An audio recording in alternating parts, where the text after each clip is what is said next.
Good morning, viewers. Today we are here to show our farmers, our young farmers, particularly those who are not too experienced in cocoa farming, how to prune. And that's the essence of this group, this channel, to lead our farmers to be very good at what they do. So you can see it's a season, the beginning of the rainy season in our area here in Cross River State. So it is good to dress your stems to keep them very viable and allow sun into the stem so they can produce maximally. And if you can look at this stem now, you can see that there's little or no sun getting to the stem. The shade, the coverage is much. So we are about to dress it to make sure the sun gets to the stems, and then by so doing, it reduces the disease around the, that survive or that house themselves on the stem of this cocoa tree. So when the sun is not getting to the ground within the cocoa stem like that, it makes the place comfortable for various diseases, even the black pod disease, as you all know, and various other diseases. Some people feel that the only disease you have in cocoa or that affects cocoa is black pod disease. It's not true. You can see that some disease affects even the young cocoa okra. This is it's called the chirel. It's not matured yet, and you can see that it's ripening. This is another disease that affects cocoa production. So to do that, and there are also other diseases that prevent um, proper growth of the from flower to the cocoa pot. A lot of it is disease that makes the flower to be aborted without going growing into a proper cocoa pot. So by pruning, you are going to reduce a lot of this. So let's go into the exercise proper.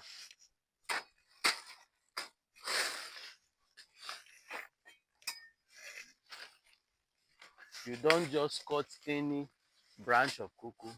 You are supposed to assess which is less viable and which provides too much shade.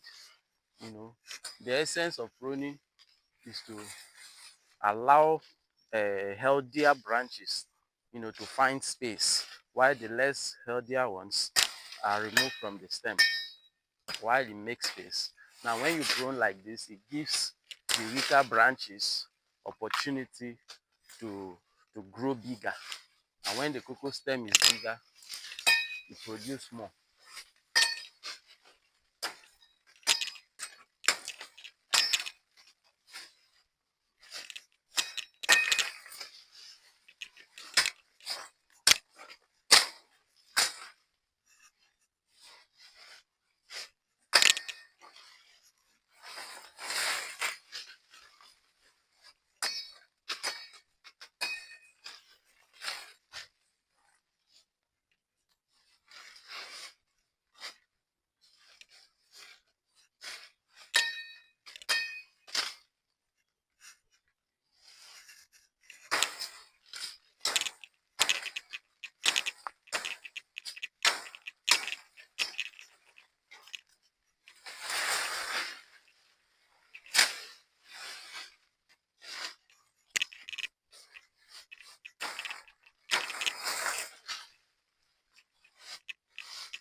A lot of our farmers have been asking me on my DM to show them a video tutorial of how to prune. That's why I'm taking the pains to do this video. Like we promise, Become Cocoa Farmer platform is to guide young farmers through the process of farming to make sure we have a great harvest at the end of the day. The essence of this whole process and farming as a whole is to make sure one makes a living. And how can we do that if you have knowledge to share on how to better improve cocoa production and you don't do that? So, cocoa farming, like every other farming, is a very uh, sweet experience, so to say. It's a great experience for those who love farming. It's not easy. It's not for those who want quick money. You cannot just start the farm today and tomorrow you're a millionaire. It goes through process. This farm was planted a couple of years ago from cocoa nursery, and it has been nursed over the years. And now you see that the cocoa stems are big enough. We are pruning and dressing them for proper yield.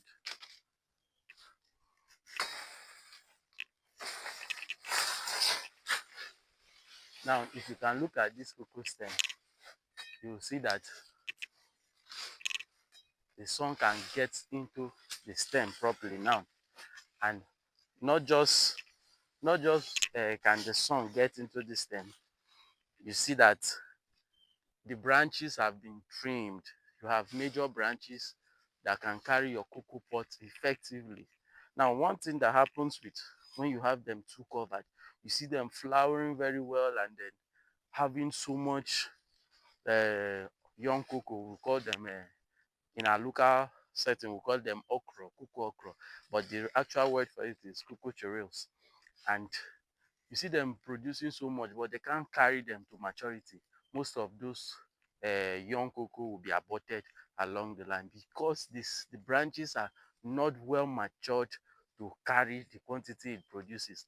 And secondly, lack of sun, especially during the wet season, when the rain starts falling heavily now, you see that that season has little or no sun. And when the sun eventually comes out, it doesn't even get to this young cocoa. And you know that every plant needs sunlight in all the processes, both from photosynthesis and all. So by the time it's not getting enough sunlight, the young cocoa pot are not accessing the sun. See that they tend to give up. Their immune system are not isn't strong enough to face those diseases that come back it. So in as much as too much sun is not good for this, you need at least an average sun. Just as you can see now, the sun is getting into this stem properly. It's not too much, but it's just enough for what this cocoa stem needs. And so you need to go through these pains, to to dress your farm. Every single stem of cocoa in your farm should be properly dressed like this. Now you can see that the branches are not crowded now. Every branch is almost on its own. Even while you are pumping, you can now pump very well. You will see every pot of cocoa on this stem to pump properly. But when the branches and leaves are too much, you see that you might pump and miss so many pots of cocoa, which will give a very good breeding space for black pot disease and other disease. And then you see that I'm pumping my farm and yet black pot is still coming out. It is because of your pruning and the dressing of your stems. The sun the sun not getting to the cocoa pot properly. That is one factor. Now, if you look at this stem very well, you notice I did not cut these very young branches. Some people would gladly remove this, because they want the sun to come in. But you can see that this stem is a very young stem, not too tall. I stood on the ground to do this whole pruning. I will actually take you to some taller stem and show you how we get up there, to dress them. Now, this is the future branch. This is what is going to take this stem higher. So it's not advisable to remove it, even though this cocoa stem is going to stay dwarf for a very long time. But we want it to go up so it can compete with others, the shade here and all of that. Other stems are going higher, so it's not advisable to remove all the chupon. This is a cocoa chupon. It is going up, so you allow at least a few of them so that this stem can continue going higher. It is not just remaining or growing within the low space. So as you can see, this cocoa stem is good to go. until maybe next year if it covers again, because as you see some these little branches will cover very well as the dry season, before the dry season comes in by the end of the year. This cocoa stem, you might not even know that it was pruned to this level. So it is a continuous process. You probably dress your farm every year, at the beginning of every year. Okay, somebody again asked me, when is the right time to prune? Now the answer to that question depends on the nature of your farm. It is advisable to do your pruning at the beginning of the year, of the farming season, but it depends on the nature of your farm. Some people actually prune their farms by January, but because of the location of our farms, the dry season or the drought here is very intense. So it is not advisable for you to prune your cocoa when the dry season is just setting in, because you don't know how severe the drought might be on the stem of cocoa. So if you dress or prune a stem of cocoa and leave it very open and the sun enters too much during the dry season, it can kill that stem of cocoa, and it can kill a lot of vital branches or important branches on that stem. So it is advisable that after the drought, the cocoa should be shaded during the dry season, so it can reduce the rays of the sun rate on the stem, so that your cocoa can survive the season.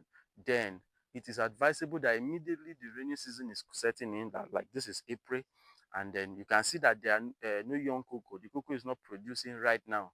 It is not the season yet, but it has flower because the rain, has started. So it's going to take a little while, a few weeks for this stem, to get over the pressure of the dry season and start, transforming this flower to cook proper cocoa pods as it grows. So for me, and for the location of this farm, my pruning is usually done every April when the rain, is commencing almost heavily. So that's the best time for this farm of mine. I also have a farm again that is very open, that is in an area where the drought is not as severe as this farm. So I can even do pruning in that farm from January and February. That's the right time for that farm. So you need to know the condition of your farm, how severe the dry season is in the farm. So you know when is the best time for your pruning or dressing of your farm. Please, if you have watched this video to this extent, do well to give us a thumbs up, a like, comment, and share this video for other farmers to see. A lot of persons are in need of this information, so don't be stingy with it. That's the way of encouraging us in what we do and helping other farmers, benefit. Thank you so much. I'll see you in the next video. Meanwhile, my next video, I'm going to show you how we prune, the taller stems, how we dress the very tall stems and all of that. Thank you.